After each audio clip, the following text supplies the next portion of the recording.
क्या होता है, पार्किंसनिज्म एक ऐसी क्लिनिकल कंडीशन होती है जिसमें डोपामाइन जो है, डोपामाइन का प्रोडक्शन नहीं हो पाता है, डोपामाइन का प्रोडक्शन जो है वो नहीं हो पाता है। ठीक है, अब डोपामाइन हमें पता है कि डोपामाइन हमारी बहुत सारे एक वो है न्यूरोट्रांसमीटर है, ये है ना, हमारी इम्पल्सेस ट्रांसमिट करने के लिए हेल्पफुल होता है।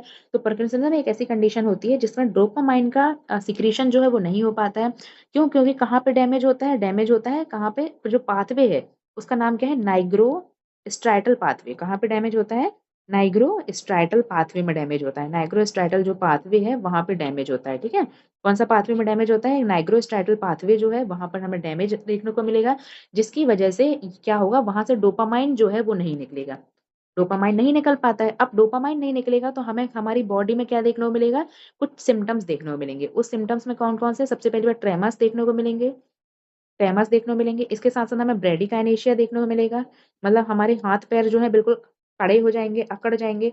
ब्रेडिकाइनेशिया देखने को मिलेगा, ट्रेमर देखने को मिलेंगे, और इसके साथ साथ हमें क्या देखने को मिलेगा, loss of postural reflexes, loss of postural reflex, हमें जो पोस्चरल रिफ्लेक्स होते हैं वो चले जाएंगे। तो सबसे पहली बात हमें याद रखना है ब्रेडिकाइनेशिया। ब्रेडिकाइनेशिया मतलब क्या होने काम रहता है, पेशेंट प्रॉपर एक्टिव एक्टिविटी नहीं परफॉर्म कर पाएगा। जैसे हम जल्दी जल्दी हाथ पैर चला लेते हैं वैसा पेशेंट अपनी जल्दी जल्दी एक्टिविटी नहीं कर पाएगा, तो ब्रेडिकाइनेशिया देखने को मिलेगा, उसे हम बोलते हैं ब्रेडिकाइनेशिया। अब हम बात करने काम करते हैं, ब्रेडिकाइनेशिया में हमें क्या देखने को मिलेगी, रिजिडिटी देखने को मिलेगी। तो वो मतलब बॉडी कैसी, अकड़ी टाइप की बॉडी रहेगी। तो वो रिजिडिटी कितने टाइप की होती है, दो टाइप की होती है। कौन सी, एक होती है कॉगवील जैसे रिजिडिटी, कॉगविल रिजिडिटी देखना, मतलब वो रिजिडिटी को हम लोग दो नाम दिए हैं, एक है कॉगविल रिजिडिटी और दूसरा कौन सी रिजिडिटी है, लीड पाइप लाइक रिजिडिटी। ठीक है, ऐसा कड़ा हो जाएगी body, lead pipe like rigidity. तो ये हमें याद रखना कि भाई हमें रिजिडिटी देखने को मिलेगी बॉडी में, तो वो कौन सी देखने को मिलेगी, कॉगविल रिजिडिटी और लीड पाइप लाइक रिजिडिटी देखने को मिलेगी। फिर पोस्चरल रिफ्लेक्सेस पेशेंट के लॉस हो जाएंगे। ट्रेमर हमें देखने को मिलेंगे, तो हमेशा याद रखो कौन से ट्रेमर देखने को मिलेंगे, तो रेस्टिंग ट्रेमर्स देखने को मिलेंगे।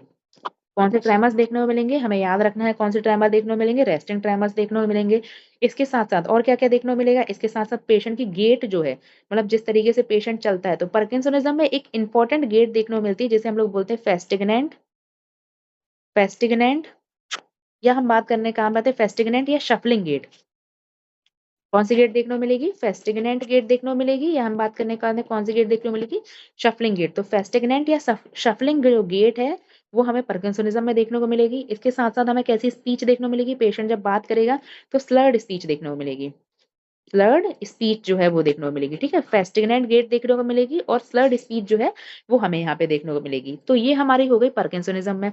अच्छा, पार्किंसनिज्म में एक स्पेसिफिक टाइप की बॉडी देखने को मिलती है, जब हम एग्जामिन करेंगे ना ब्रेन में, तो स्पेसिफिक टाइप की बॉडी हमें देखने को मिलती है। उन बॉडीज को हम लोग क्या बोलते हैं, लीवी बॉडी बोलते हैं।